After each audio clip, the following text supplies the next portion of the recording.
Thank you, Cathaoirleach. There's a number of issues I'll kind of bounce through today as quickly as I can. The first issue I wish to raise is about students travelling for practical labs. I've had a number of students who have been contacting me because they're very concerned about bringing COVID back into their homes. For students completing courses with a practical element on campus labs, as you know, are still mandatory, which has left students around the country back in their family homes in other counties to their places of study, and they're left in the position of having to travel either in lengthy public transport journeys or through lifts from family and friends. And I was talking to a man who is driving his daughter from Sligo to Limerick because he doesn't want her going on public transport. The concern is that many of them have is that while they may take every precaution possible on an individual level, that they will be at a higher risk of contracting COVID while on campus and bring it home to their family or rented accommodation.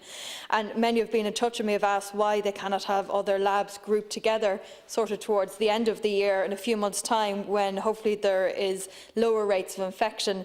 And this is causing an awful lot of stress for these students and their families. Another issue which has been brought to my attention by students and their parents is the ongoing issue of having to pay large fees for student accommodation on campus, which they then cannot access because they've been instructed to stay at home. Many people have prepaid for this year or this semester, and I know while private companies who run these accommodation facilities are not to blame for the ongoing lockdown, but many of them are benefiting quite handsomely from students who prepaid for accommodation which they now cannot access. I would ask that the Minister do all that he can to compel these companies, through the colleges if needs be, to give student families a break on their next year fees for the accommodation services. This has been an incredibly tough year for students and the families who help them to cover the costs, and they're being asked to pay for services that they simply cannot access, and this really isn't fair. And the last issue I'd like to raise is around trans healthcare and trans children. I don't know if you saw the article yesterday, noteworthy in the Journal. You know, trans children being referred to trans healthcare that simply just doesn't exist. The Gender Identity Adolescent Services that was situated in Crumlin Children's Hospital is no longer receiving further referrals, according to TENI, the Trans Equality Network Ireland.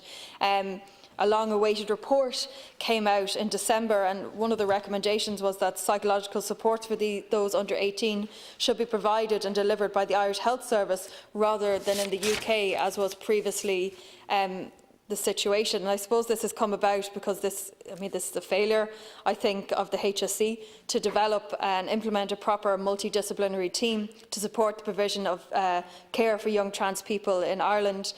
And obviously, it's very concerning now that we have young trans people who are going to be referred to a service that simply doesn't exist for a number of years, which means they'll eventually end up just transitioning into the adult service. And as we know, that adult service is also woefully lacking, with many trans people having to travel abroad in order to access the care that they need. So I just ask you, Leader, to raise this with the Minister. Thank you.